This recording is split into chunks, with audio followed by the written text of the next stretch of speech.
आप देख रहे हैं लाइव 7। नमस्कार, लाइव 7 विशेष में आपका स्वागत है। मैं हूं ज्ञान रंजन। विशेष में आज हम चर्चा करेंगे इंडिया में सभी मांगे मोर। दोस्तों, विधानसभा चुनाव अक्टूबर नवंबर में होने हैं झारखंड में, और इसको लेकर के जहां एक और चुनाव आयोग की टीम ने झारखंड का दौरा किया, सभी जिले के उपायुक्तों से बात की, और उसके बाद से अगर राजनीतिक दलों की बात करें तो राजनीतिक दलों में भी लगभग सभी राजनीतिक दलों ने, छोटे हों या बड़े हों, सबों ने तैयारी शुरू कर दी। अपने अपने स्तर से वो तैयारियां शुरू कर दी हैं। झारखंड में ये तय मान के चलिए कि एनडीए वर्सेस यूपीए होना है। पिछली बार की तरह एनडीए में बिखराव नहीं होगा, ये भी तय मान के चलिए इस बार जो स्थिति बनी हुई है। दूसरी ओर आईएनडीआईए गठबंधन में भी सभी दल मिलकर चुनाव लड़ेंगे, ये भी साफ है। लेकिन आईएनडीआईए गठबंधन में सीट शेयरिंग को लेकर के जिस तरह से अलग अलग बयान आ रहे हैं, अलग अलग पार्टी के अलग अलग दावेदारियां आ रही है सामने, उसके बाद से ये कहा जा रहा है और ये बातें सामने आ रही है कि इंडिया में सभी मांगे मोर। अब पिछले चुनाव की तुलना में सभी दल चाहते हैं कि उनको सीट ज्यादा मिले, चाहे वो झारखंड मुक्ति मोर्चा हो जो सबसे बड़ी पार्टी है एनडीए गठबंधन की, कांग्रेस पार्टी हो या फिर आरजेडी हो, और इस बार तो माले भी साथ में है। तो खैर, माले की तो एक सीट है, वो एक सीट माले वहां पर विधायक हैं, और एक सीट राजधनवार की है। वहां पर क्या बात बनती है तो अलग विषय है, लेकिन माले की ओर से किसी तरह की अब तक दावेदारी नहीं हुई है। लेकिन इन तीन दलों में जो प्रमुख तीन दल हैं, झारखंड मुक्ति मोर्चा, कांग्रेस और आरजेडी, इन तीन दलों में सभी की इच्छा बलवती है और सभी चाहते हैं कि उनके सीट ज्यादा हों पिछले चुनाव की तुलना में। अब झारखंड मुक्ति मोर्चा के केंद्रीय प्रवक्ता मनोज पांडे का एक बयान आज देखने को मिला, जिसमें उन्होंने कहा है कि कार्यकर्ता चाहते हैं कि ज्यादा सीटों पर चुनाव लड़े, और बोलते बोलते उन्होंने ये भी कह दिया कि सहयोगी दलों से अपेक्षा करेंगे कि वो झारखंड मुक्ति मोर्चा के लिए सीटें दे। जाहिर तौर पर आप ये समझ सकते हैं कि झारखंड मुक्ति मोर्चा में बातें तभी कोई नेता बोलते हैं, खास करके प्रवक्ता या महासचिव, जब तक कि उनको निर्देश पार्टी का नहीं होता है या पार्टी आला कमान की ओर से उन्हें हरी झंडी नहीं मिलती है। और ये चीजें होती हैं और बाद में वही चीजें गठबंधन की जब बैठक होती है उसमें सामने रखा जाता है। ये तो तय मान के चलिए कि जिस तरह से पिछली मर्तबा 2019 के चुनाव में, लोकसभा चुनाव में बड़ा भाई बना था, कांग्रेस पार्टी बनी थी और वहीं झारखंड मुक्ति मोर्चा को कम सीटें मिली थी, वही चीजें इस बार के भी लोकसभा चुनाव में हुई। लेकिन विधानसभा चुनाव में पिछली मर्तबा भी हेमंत सोरेन के नेतृत्व में यूपीए ने चुनाव लड़ा था और आशातीत सफलता हासिल की थी। पूर्ण बहुमत आया था, 30 सीटें झारखंड मुक्ति मोर्चा को, 16 सीटें कांग्रेस को, यानी बहुमत का जो आंकड़ा है 42 का झारखंड विधानसभा का, उससे 4 सीटें ज्यादा इन दोनों दलों को आए थे और आरजेडी को 1 सीट आया था। पहली मर्तबा ऐसा हुआ कि हेमंत सोरेन की सरकार को लेफ्ट के यानी माले ने भी सपोर्ट कर दिया था। एनसीपी ने भी सपोर्ट किया था, लेकिन बाद में वो समर्थन वापस ले लिए थे। लेकिन अब की जो स्थिति है, अब की स्थिति में जो एक रिपोर्ट सर्वे कराया गया है झारखंड मुक्ति मोर्चा के द्वारा, हालांकि उसे अब तक जारी नहीं किया गया है पार्टी की ओर से, लेकिन बताया जाता है कि उस सर्वे में जो बातें सामने आई हैं कि अगर अभी चुनाव होते हैं तो झारखंड मुक्ति मोर्चा को झारखंड में 26 सीटें आएंगी, कांग्रेस पार्टी को 9 सीटों पर सिमटना पड़ेगा, और आरजेडी के बारे में तो शून्य का आंकड़ा दिया गया है। तो ये झारखंड मुक्ति मोर्चा के जो सर्वे हैं, जो इंटरनल सर्वे कराया है चुनाव को लेकर के, उस सर्वे से ये रिपोर्ट आई हुई, जो जानकारी सूत्रों से जो जानकारी मिली है उसमें ये बताया गया है। अब आप पिछले चुनाव के स्ट्राइक रेट को भी देख लें। स्ट्राइक रेट क्या कहता है पिछले चुनाव का? पिछले चुनाव में झारखंड मुक्ति मोर्चा 43 सीटों पर चुनाव लड़ी थी, 43 सीट्स पर चुनाव लड़ी थी झारखंड मुक्ति मोर्चा, और जिसमें झारखंड मुक्ति मोर्चा को 30 सीटों पर जीत हासिल हुई थी।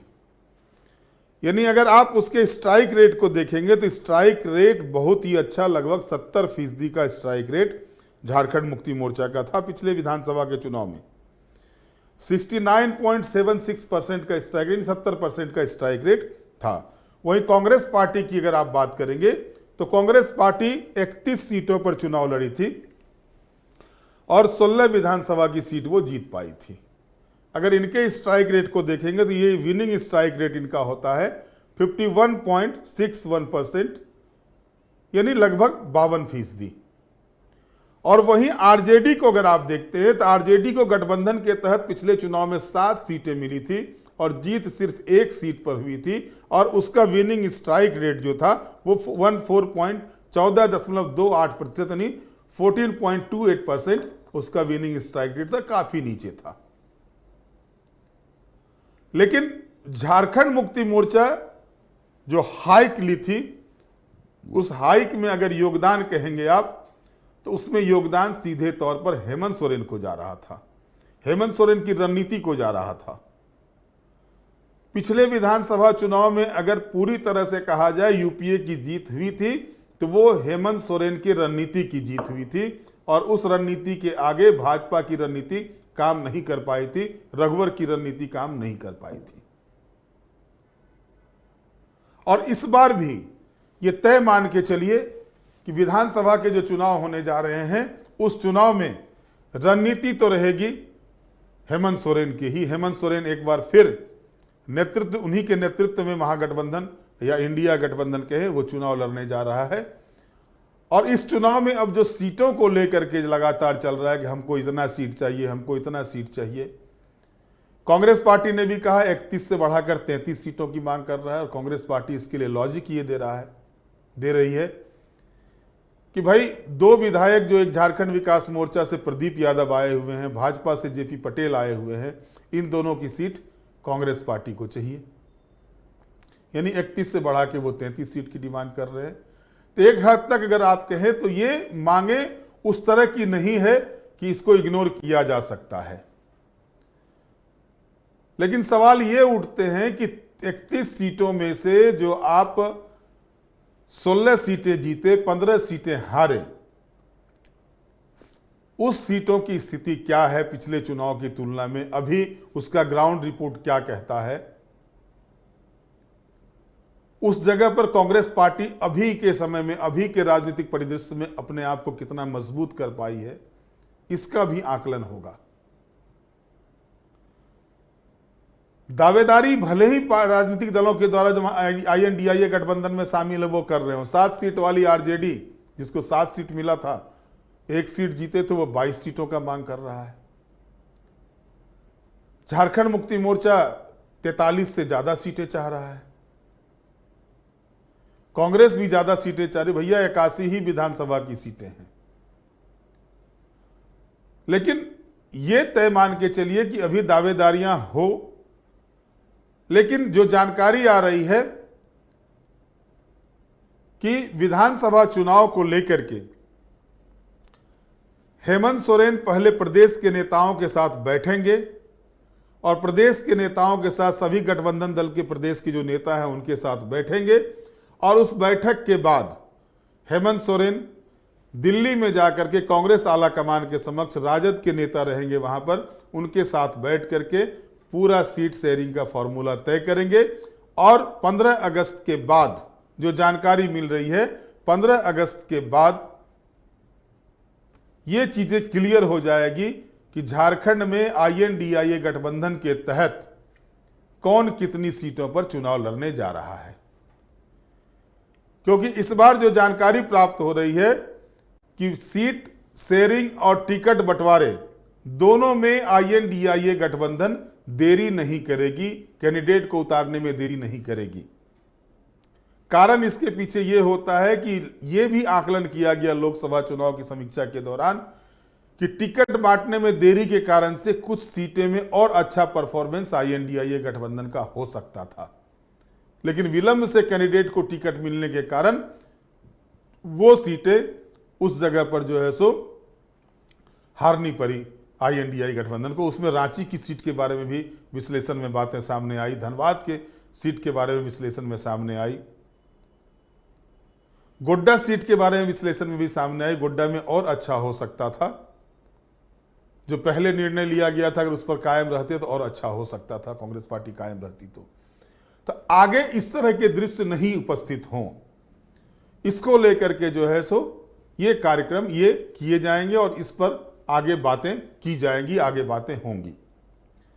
लेकिन अभी जो लगातार सभी राजनीतिक दलों के द्वारा सीटों को लेकर के इतने पे दावेदारी, मैं इतना चाहता हूं, हर हाल में देना होगा, ये सारी चीजें चलती रहेंगी, चलती रहती हैं। और भैया दिल है वो तो हमेशा मोर मांगता है, पार्टी है वो चाहेगी ज़्यादा से ज़्यादा सीटों पर लड़े।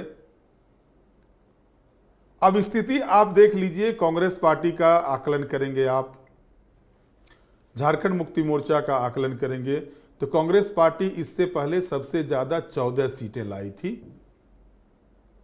2009 के चुनाव में। उसके बाद से कांग्रेस पार्टी का सीट घटा, पहले भी घटा था, लेकिन आरजेडी 9 से 7, 7 से 5, 5 से 0, 14 के चुनाव में आके 0, फिर 19 के चुनाव में 1 सीट। लेकिन झारखंड मुक्ति मोर्चा का ग्राफ देखें तो 19 से बढ़कर 30 सीटें हुई। ये एक लंबी छलांग झारखंड मुक्ति मोर्चा ने पिछले चुनाव में लगाया और वो कॉन्फिडेंस दिख रहा है, फिर से हेमंत सोरेन में वो कॉन्फिडेंस दिख रहा है। और जिस तरह से हेमंत सोरेन गठबंधन की राजनीति को एक कह सकते हैं कि एक अच्छा उदाहरण पेश किया है, झारखंड में गठबंधन की राजनीति के तहत सरकार चलाने का एक अच्छा उदाहरण पेश किया है और इसके बाद से वो सर्वमान्य नेता INDI गठबंधन में झारखंड के लिए हो चुके हैं, तो रणनीति भी उन्हीं की होगी, हर फैसला पर अंतिम मोहर उन्हीं का लगना है। और इसके बाद ये भी बातें सामने आई हैं INDI गठबंधन की ओर से कि ऐसा नहीं है कि पिछले चुनाव में जो विधानसभा की सीटें कांग्रेस पार्टी को गई थी वो विधानसभा की सीटें कांग्रेस के पास ही रहेगी, उसमें उलटफेर भी हो सकता है। जो झारखंड मुक्ति मोर्चा गई थी वो झारखंड मुक्ति मोर्चा वहां उन सभी सीटों पर चुनाव लड़ेगी, ऐसा भी नहीं है, उसमें भी उलटफेर हो सकता है। आपने लोकसभा चुनाव में देखा कि चाईबासा की सीट पिछले मर्तबा जो है कांग्रेस पार्टी लड़ी थी और इस बार झारखंड मुक्ति मोर्चा को लगा कि वहां से वो विनिंग है, जीत सकते हैं सीट को, तो झारखंड मुक्ति मोर्चा वहां से चुनाव लड़ी। तो म्यूचुअल अंडरस्टैंडिंग के हिसाब से सीटों के चयन में भी, सीटों के बंटवारे में भी इस चीज को भी ध्यान रखा जाएगा कि जो पार्टी जीत की स्थिति में होगी जिन विधानसभा सीट पर INDI गठबंधन के तहत, उस पार्टी को वहां पर मौका दिया जाएगा। यानी हेमंत सोरेन 1 इंच भी गैपिंग नहीं छोड़ना चाह रहे हैं इस बार के चुनाव में और कई तरह के और रणनीति पर हेमंत सोरेन काम कर रहे हैं। दिल्ली जाकर सोनिया गांधी से मुलाकात किए, जाहिर तौर पर है कि भले ही शिष्टाचार मुलाकात कह रहे हो लेकिन राजनीति की बातें तो जरूर हुई होंगी।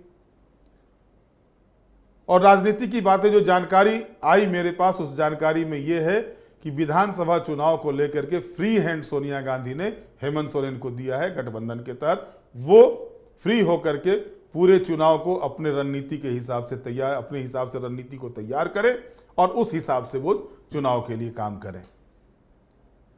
यानी कांग्रेस पार्टी भी बखूबी इस चीज को जानती है कि हेमंत है तो कांग्रेस पार्टी यहां पर जो अपनी उपस्थिति 16 सीटों की उपस्थिति दर्ज कराई पिछले चुनाव में, वो बरकरार रह सकती है, उसमें इजाफा भी हो सकता है। और वो चीजें दिखा, लोकसभा चुनाव में दिखा कि 1 सीट से बढ़कर कांग्रेस पार्टी 3 सीटों पर पहुंच गई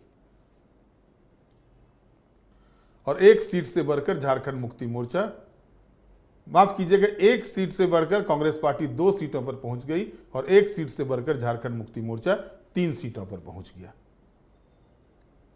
ये आपसी तालमेल का ही परिणाम था, आपसी गठबंधन में एकजुटता का ही परिणाम था कि इस तरह के चुनाव परिणाम लोकसभा चुनाव में आए हैं। और उसको ध्यान में रखते हुए आगे की रणनीति बनाने के लिए काम किए जा रहे हैं, तैयार किए जा रहे हैं। और इसमें अब देखना है कि जो अभी जिस तरह से दावेदारियां हो रही है सभी राजनीतिक दलों से, अब हेमंत सोरेन इस दावेदारियों के बीच में क्या कुछ रास्ता निकालते हैं। और जो सीटों का दंगल अभी चलेगा, सीट बंटवारे का जो दंगल चलेगा, जब तक फाइनल नहीं होता तब तक ये दंगल चलते रहेंगे और फाइनल अंतिम फैसला जब हो जाएगा तभी इस पर विराम लग सकता है। अब देखना है कि इन सारे चीजों पर और चुनावी रणनीति पर आगे क्या होता है। हेमंत सोरेन की आभार यात्रा के बाद तय मान के चलिए कि सीटों का बंटवारा झारखंड में हो जाएगा। हेमंत सोरेन की आभार यात्रा अगले महीने से, अगस्त महीने से शुरू होने जा रही है और इस आभार यात्रा के बाद वो जनता के बीच जाएंगे, अपनी सरकार के कार्यों को बताएंगे। इसके अलावा हाईकोर्ट की जो टिप्पणी ईडी को लेकर के आई है, उस टिप्पणी के से जनता से रूबरू कराएंगे, उनको जानकारी देंगे। और इसके बाद जो एक मर्तबा बैठक होगी प्रदेश स्तर की और उसके बाद दिल्ली में बैठक होकर के सीटों का तालमेल स्पष्ट कर दिया जाएगा। ये रणनीति, जो जानकारी मेरे पास आई है अब तक की, ये रणनीति INDIA गठबंधन की है। बहरहाल आज के विशेष में इतना ही। आप हमारे साथ जुड़े रहे, हमें लाइक करें, सब्सक्राइब करें। बहुत बहुत धन्यवाद। नमस्कार।